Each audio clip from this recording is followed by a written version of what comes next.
Hello friends, আজকের ভিডিওতে PSC ক্লার্কশিপের syllabus নিয়ে আলোচনা করছি। যারা পিএসসি ক্লার্কশিপ পরীক্ষার প্রিপারেশন নিচ্ছ তারা একবার ভিডিওটি দেখে নিন, হেল্পফুল হবে।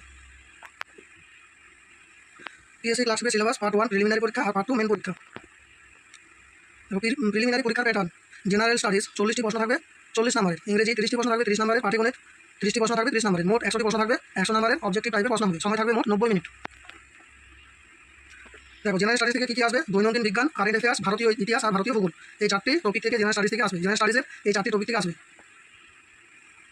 ইংরেজি টপিকগুলো কী? ভোকাবুলারি, গ্রামার, বাক্য গঠন, সমার্থক শব্দ, বিপরীত শব্দ, শব্দের সঠিক ব্যবহার। ইংরেজির এই টপিকগুলি থেকে প্রশ্ন হবে। পাটিগণিতের টপিকগুলি কী? বিভাজ্যতা, ভগ্নাংশ, দশমিক, সরলীকরণ, লসাগু, গোসাগু, অংশীদারি কারবার, গড়, সরল চক্রবৃদ্ধি সুদ, অনুপাত, লাভ ক্ষতি, সময় দূরত্ব, আয়তক্ষেত্র, বর্গক্ষেত্র। এই ছিল প্রিলিমিনারি পরীক্ষার সিলেবাস। এবার চলো মেন পরীক্ষার সিলেবাসটাও দেখে নিই। মেন পরীক্ষার প্যাটার্ন: ইংরেজি থাকবে 50 নম্বর, বাংলা, হিন্দি, উর্দু, নেপালি বা সাঁওতালি থাকবে 50 নম্বর। এখানে ডেসক্রিপটিভ টাইপের প্রশ্ন হবে। সময় থাকবে 1 ঘন্টা, মোট 100 নম্বর।